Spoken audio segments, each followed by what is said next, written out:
Let's get some more folks in here. Let's get Nemobi. Let's get Nemobi in here. What's up, Nemobi?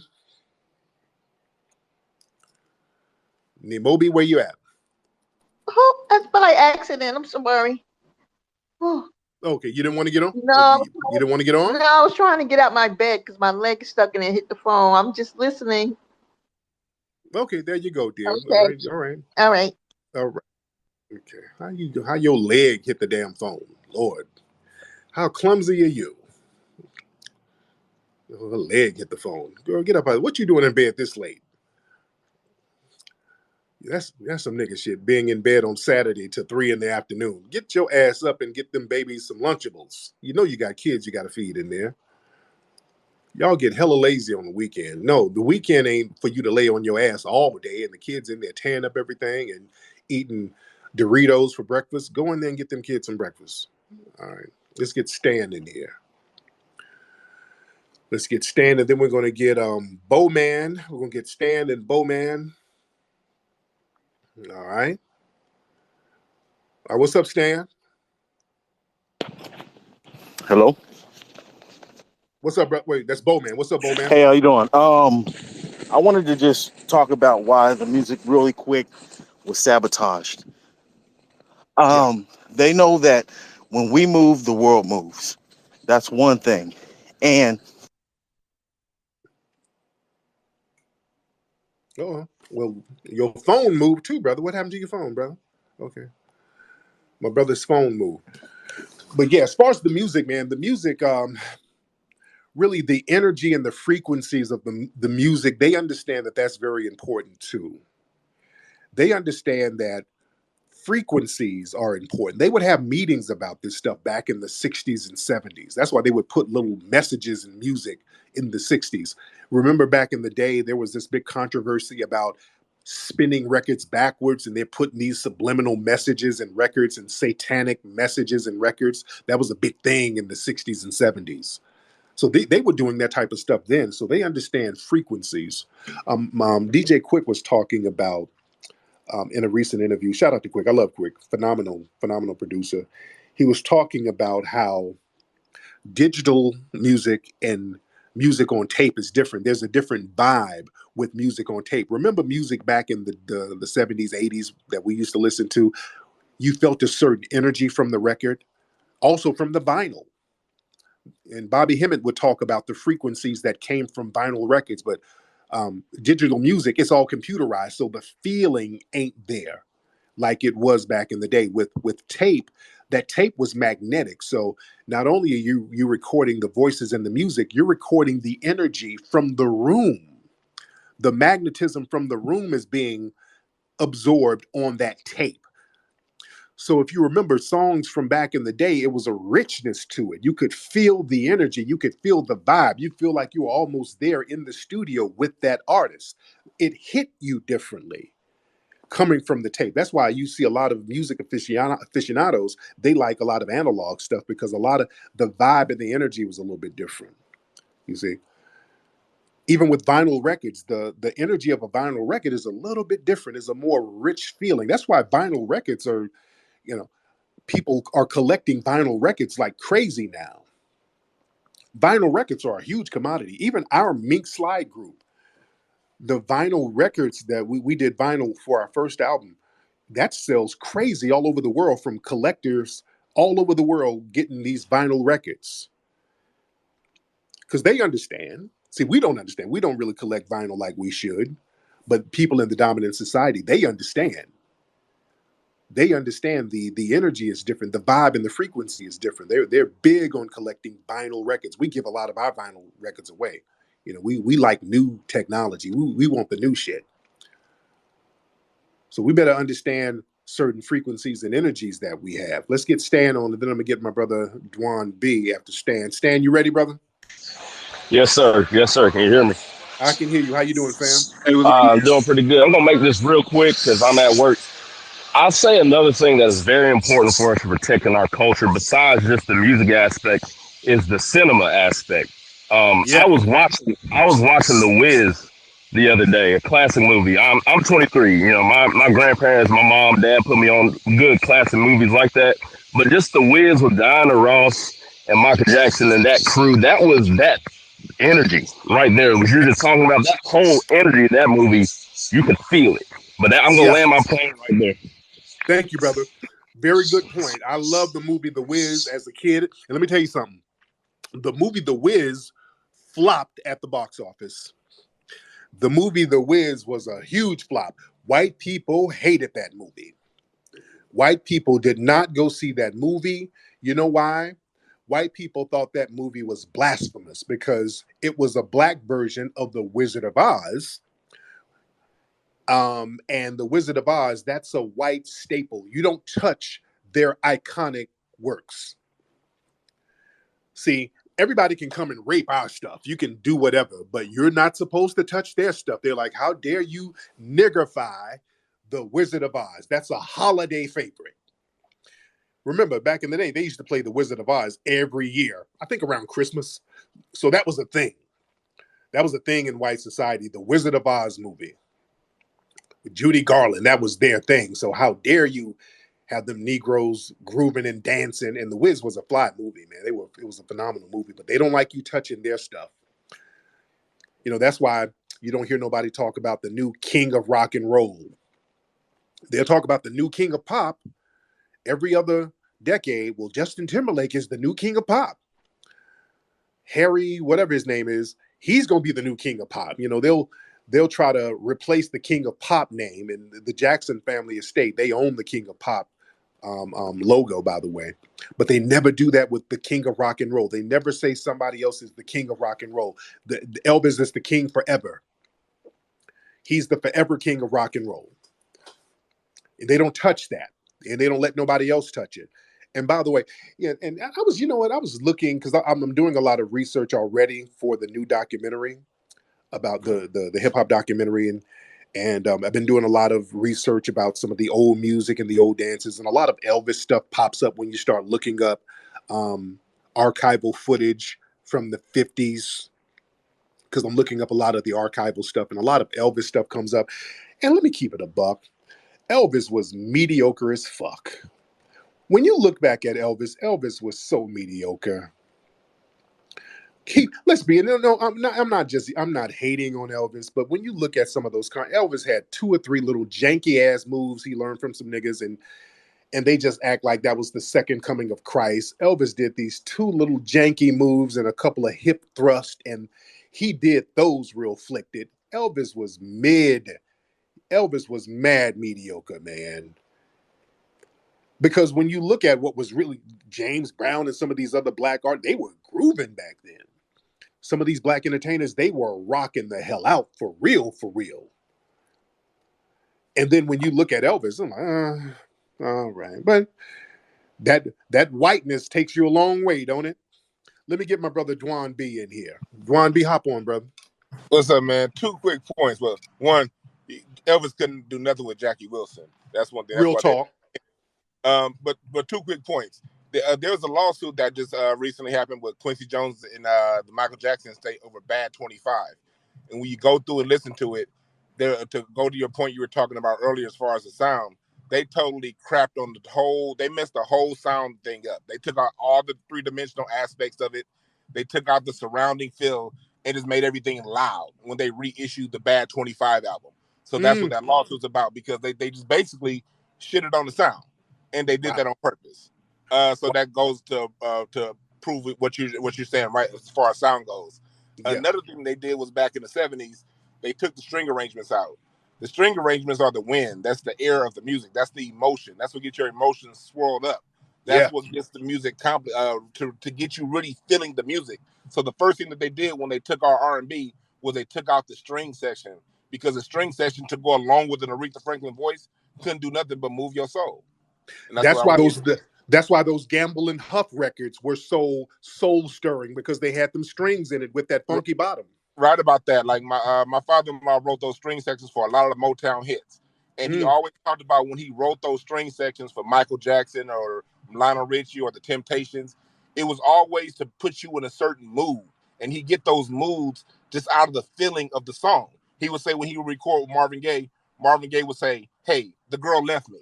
So he would go write a string arrangement that's going to make you feel the girl left you. And that was something that we had in our music that they took away first before they took away anything else. Heavy. Thank you so much, brother. But yeah, man, when they start, notice they'll get a classic piece of work that we've done and then do a remastering. Hey, we're going to do the 30-year anniversary where we're going to remaster it. And again, they just make it louder, but the soul is out of it because they done digitized everything and it doesn't have that warm feel. You understand? It's a real deep dynamic, man. The feel of music is very important, and they understand that. They understand digitizing certain things and taking it away from its original form. They know that changes the vibe of the music. They know that. It's a real interesting dynamic. Let's get Filthy. Filthy, hop on, brother. Hey, what's up, Tariq? Just wanted to give you a shout out. All right. Anything else? I know. Yo, you hear me? I can hear you now. Go ahead, brother. Yeah, I just wanted to give you a brother. Come on. Okay. All right, brother. Thank you, man. We got to shout out the Apple Store, bro. We got to get your phone together, brother. We got to get your phone together. All right. Well, you got to go to the mall and shout out customer service because your phone is very janky right now, sir. But I appreciate the shout out. I really appreciate it. I appreciate that. All right. Let's get some more folks in here. Let's get Amazing Rum. Let's get Amazing Rum in here. What's up, Amazing Rum? Hop on in. Amazing Rum. I see Wani down there. I see you, beloved. Hello. What's up, Rum? What's up, Tariq? Hey. How you doing, fam? I'm good. I'm calling from North Carolina. Man, I like to say I like everything you do. Like you like my master teacher, man. Like you just got so much knowledge. You make me proud to be like a foundational Black American because I learned so much. It's like being in class when I'm listening to you. I be looking up the same things you be talking about. Like you're just amazing, man. I just want to give you a shout out, man. And that's it, man. Man, I appreciate you, brother. Yeah, man, we should be proud of some of the stuff that we did, man, because we are the culture here. It was some Tether woman from where was she from? Cameroon somewhere, hopping up in the Twitter timeline talking because people were clowning these folks over crying over the Queen of England, and she hopped in trying to take a dig at us, talking about we're crying over the Queen or whatever, but at least our culture is still intact. And everybody was like, "What culture are you talking about? What culture?" We have to check people when they start talking about their culture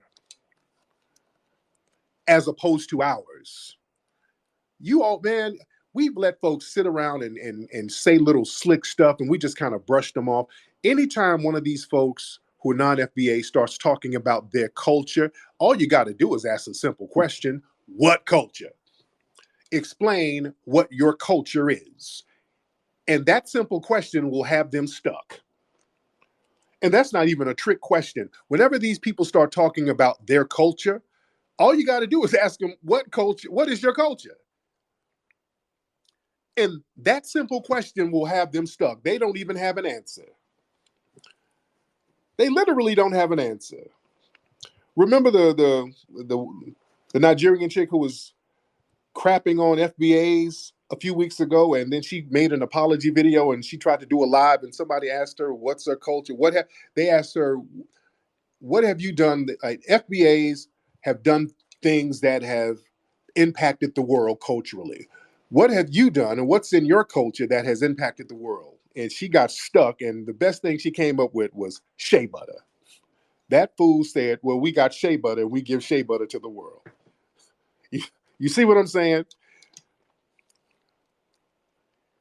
We don't let these folks talk crazy to us, man. We got to check that stuff. And there's this thing that we're not supposed to check people. This whole narrative that if we check people for disrespecting us, we're the ones who's divisive. This weird Jedi mind trick that they're trying to play. we're not supposed to sit here and let you disrespect us and then undermine us for literally no reason. We're not going to do that, and it's not our job to allow that. And if we check you, your ass is supposed to be checked. You're not going to cry foul and be like, oh, you niggas are divisive. No, no, no. You shouldn't be coming at us disrespectfully. Just like this whole Fat Joe and Buster thing. Foundational Black Americans are just sitting here minding our own Black business, not bothering anybody, just doing what we do. Then all of a sudden, out of nowhere, here comes Busta Rhyme. Hey, hip hop culture is started by Jamaicans, and y'all over there, y'all ain't got no culture. Have a good day. What? Because this is where a lot of this stuff, the pushback is coming from them just out the blue, coming up here talking about we need to thank them for creating hip hop culture because we ain't got no culture, and it all comes from them. So we're like, okay, you need to do some explaining. What the hell did we get from you? And then all of a sudden people, oh, that's divisive to ask me that. Oh, you can't. Oh, no, it's not divisive. We're not going to let you do little and say little disrespectful stuff like that no more. Everybody can get straightened. And that's what we're doing. We're straightening up the lies and we're straightening up the disrespect. Let's get some more people in here. All right, let's get Tyrone Starks in here. What's up, Tyrone? Tyrone Starks in here. What's up, Tyrone? Hop on, Tyrone. Yo, what's up? What's up? What's up? Shout out to the family. What's good, Tariq? I'm good, man. How are you, sir? Man, I'm doing all right, man. One thing I wanted to say, I'm currently in Paris. Cool. Okay. Yeah, I'm from the Ivory Coast originally. I grew up in the States, New York, Detroit, Chicago, respectively. One thing right quick though, like way back, like when I first got here, like I saw some Hidden Colors logos out here in Paris, and I wanted to send it out to you. You know, this is way back though. Oh yeah. Yeah. I thought they was, you know, some copyright infringement. But to keep it a buck fifth though, hey Tariq, I've been rocking with you for a minute. You know what I'm saying? But as an African, I gotta keep it a buck fifth, brother. You know what I'm saying? I've been on some, you know, this, that, and the third with respect to you know, some of the rhetoric. However, though, you still are. What rhetoric? Wait. What rhetoric? What rhetoric? Because rhetoric has a certain connotation to it. Rhetoric has a connotation of falsehood. Now, what rhetoric? Okay. No. It's just more so with respect to like I used to rock with you way heavy. You know, Hidden Colors days is then the third, right? Even with the whole the Africans, because I'm African, right? And I call a lot of my Africans up. You know what I'm saying? Yeah. But I felt like it was kind of like, you know, like a turn, right? This, you know, like towards, you know, going a little bit heavy towards, you know what I'm saying? But one thing that I will say is that I've been doing, you know, like my work and calling a lot of my people out to a certain degree. To a certain degree, you know what I'm saying? I do understand, you know. Now, one thing that I wanted to say though is that we talk about unity, right, amongst us as African folks. Ain't no unity amongst us. You know, let's keep it a buck fifth. You know what I'm saying? You've been in Africa before. You know how we get down. There's really not that much unity or as much unity as it should be. Now, Tyrone, because somebody's there taking. Now, Tyrone, have you been in some of these spaces with folks like Tara and other people talking greasy about foundational Black Americans, sir? I rock heavy with Tara, but Tara hasn't. With her and I, we've been doing some work behind the scenes, but with respect to me, she hasn't been talking greasy about foundational Black Americans. You know what I'm saying? Have you been talking greasy about foundational Black Americans? I've had some beef with some FBAs. You know what I'm saying? I'm not gonna lie. I have. As a man, as a man, I gotta be upfront. I've had some beefs with some FBAs, but now like I'm of the effect to where, okay, well, if this is how you know what I'm saying, people who are FBA feel, then then it is not now my what's your place. beef? What's your beef? What is your beef with FBAs? What is your beef with people who are a gazillion miles away from you. If you're in Paris, what's your beef? No, I have no beef, but it's just like, for example, you know what I'm saying? I grew up back home in America. Well, in the States, right? You know what I'm saying? I tend to call it home, the standard third, right? But now, no. Let me ask you this: when did you come to the United States? How old were you when you came to the U.S.? Four. I'm 4 years old. 31 now. I'm 31 now. Got it. So, what's your beef with FBAs? No, I don't have. I don't have a specific beef, right? With respect to how you define FBA, I can agree with that. You know what I'm saying? Now the thing is, there have been elements on this app to where it's deviated from the definition of what foundational Black Americans are. It ain't never deviated. It has never deviated. It's only Tether's trying to redefine it as a way to gaslight. It is never. We have never changed what it is. Okay, I know. I can Foundational accept Black that. I can Americans accept that, brother. I can accept it. The lineage. It's always been a lineage, and nothing more, nothing less. No, and I can definitely accept it. I'm just trying to, you know, just trying to have a conversation. The standard third. I want to commend you, you know, at the same time. You know what I'm saying? Like I said, like out here in Paris, like I done seen some, you know, that been biting off the Hidden Colors logo. You know, we can talk behind the scenes, standard third, but I just wanted to, you know, just lay that out as a man. You know what I'm saying? With that being said and done, I wanted to also say fuck the queen. You know what I'm saying? Fuck the monarchy. You know what I'm saying? Fuck anybody, especially my Africans and Caribbean brothers and sisters who are crying over this bitch being dead. Fuck her. You know what I'm saying? I just wanted to say that. You know what I'm saying? But yeah. All right, brother. Well, thank you so much, brother. Thank you. All right. So my man, he kind of started backpedaling. Have y'all? Because I don't be in these spaces like that. Did this guy? Let me get Marcel. Marcel jumped up in here. So let me get Marcel. Oh, let me get Marcel in here. Marcel jumped up here real quick. Wait. Okay. Did he get deported? Wait. Did he get let's get Marcel in here real quick. Marcel jumped up. What's up, brother Marcel? I'm good. What's on your mind, sir? First of all, I think FBA music and culture is, you know, it's still incredible when it comes from us and when we keep it to ourselves. The reason why the 70s is often heralded as, you know, of course we all have our different opinions. I think we have a lot of talented FBA artists now, but the reason why we tend to almost universally love the 70s for Black American FBA culture and music is because our music was still largely underground and we largely had control over it. It's when we kind of allow it to be commercialized that we start getting these white people doing a poor job of imitating it. And of course, you know, you got Tethers who are Black immigrants that actually hate us. Also want to say real quick, I have no issues with Tyrone, but he was up here lying and he called him out on it, but he wasn't being honest. He's referred to you as a leader, quote unquote, on FBA many times. He knows it. He knows I've gone in his spaces and told him that's not accurate. He knows it's wrong. He knows it's a lineage, and he was not being honest. I just wanted to come up here. I wish he would have stayed up here and say that he knows he's not being honest. I have nothing against him, but I've said to him directly in his spaces, why are you referring to FBA as a group when you know it is not? So he was not being honest at all. And that's it for me. That's all I wanted to say.